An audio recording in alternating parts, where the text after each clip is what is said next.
Vamos lá, pessoal, vamos dar continuidade aí nessas atividades remotas, agora na disciplina de culturas regionais. Nos últimos vídeos nós trabalhamos a cultura do feijão calpi, certo? Que não precisa nem dizer que é uma cultura regional, que é uma cultura tradicional, porque ela está presente no nosso dia a dia, né? Porém, hoje vamos tratar de uma cultura que talvez não seja tão popular é, a- nos nossos produtores e não esteja tão presente no nosso dia a dia. Mas a gente vai ver ao longo da aula que ela é uma cultura, sim, que possui potencial produtivo na nossa região, certo? A sua fisiologia, ela se adequa bastante às nossas condições de solo e clima, né? E há mais ou menos mais de 30 anos atrás, ela foi fortemente incentivada a sua produção na região Nordeste, certo? Então vamos lá. O centro de origem, né, do gergelim. Na verdade, há um impasse, né, uma questão a ser definida sobre o seu centro de origem, né? Para alguns estudiosos, o seu centro de origem é a África, para outros, na verdade, seria a Ásia.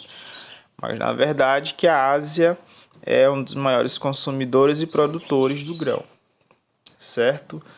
A sua chegada ao Brasil deu pelo século XVI, né? Juntamente com alguns colonos indianos. No Nordeste, na década de 70, ela recebeu um fomento, né? Na verdade, alguns órgãos como a Embrapa, o IAC, que é o IPA, né? Começaram a trabalhar a sua produção aqui na região Nordeste, né? E foi uma decisão acertada, né? Que é uma cultura que demanda um volume de água bem pequeno, né? Eu acho que das culturas que a gente já viu até agora, a cultura que demanda uma quantidade de água menor do que o gergelim seria o feijão calpi, né? Que estaria em torno aí de 300 a 400 milímetros, enquanto o gergelim ele está aí em torno de 500 milímetros, certo? E atualmente o gergelim ele tem sido objeto de estudo na introdução de alimentação de aves. Por ser uma cultura que demanda muito pouco de nutriente, a gente vai ver mais à frente, né? Também uma das culturas que eu já vi até agora que menos demanda nutriente, talvez seja o gergelim. Abre a possibilidade de você ter o cultivo do gergelim em sistemas orgânicos, certo? Se você tiver um solo com uma que a gente chama de média fertilidade, uma fertilidade média aí, você pode produzir o gergelim sem a necessidade de utilizar adubos, né? E se você faz o controle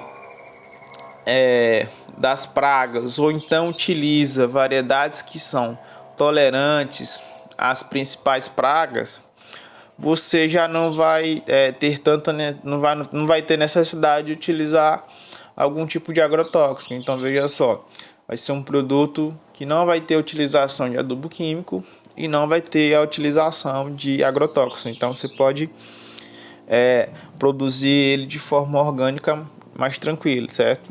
E tem algumas variedades que você pode ter altas produtividades, em torno de 2.500 quilos. Então abre essa possibilidade de você utilizar ele na produção de uma ração, como um componente de uma ração orgânica, certo? Então vamos aqui. A partir dessa década aí de 70, né, foram feitos diversos estudos aqui na região Nordeste, visando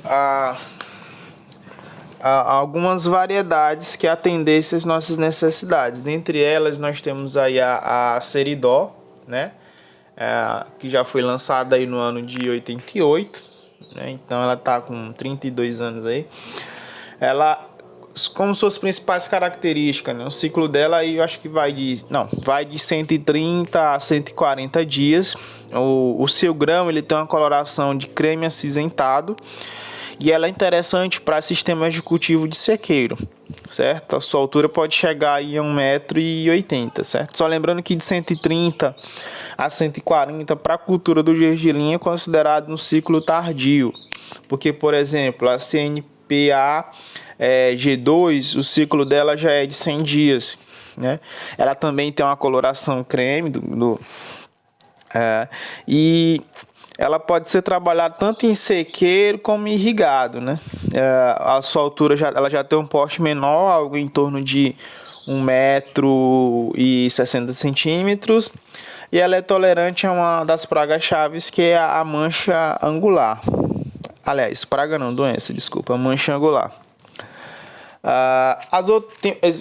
Essas duas últimas variedades, essas BRS, né, que foram desenvolvidas pela Embrapa, ela tem algumas características. Aliás, uma das características mais interessantes dela é o teor de óleo, certo? Que podem chegar aí de 48% até 50% do teor de óleo. Isso é muito, né? Aí mais um potencial dessa cultura, né, para se trabalhar em sistemas orgânicos é a produção do óleo, certo? De gergelim. De modo geral, essas variedades, né, elas têm uma média de produtividade aí de 1.500 até 2.500 quilos por hectare, né?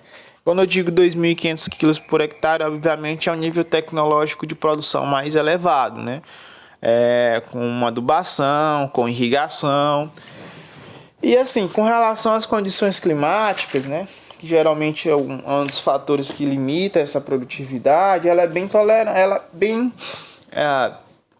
como é que eu posso? Ela se adequa bem ao nosso clima, né? Por exemplo, a temperatura mínima dela é 25, né? A máxima está em torno de 32, de 30, né? Então, uma temperatura que poderia vir a causar, que possa vir a causar um grande dano para essa cultura, seriam temperaturas aí em torno de 40 graus, né? Então, assim, dá para se trabalhar ela com uma certa tranquilidade nas nossas condições de clima e solo. Olha outra coisa interessante aqui, já falando de clima, né? Por exemplo, para você ter uma produtividade aí de 1.000 quilos por hectare, você precisaria de algo em torno aí de 500 milímetros. Campo maior, a média de precipitação está acima de 1.000, né? Então, de modo que esses 500 milímetros ele tivesse bem distribuído aí, né?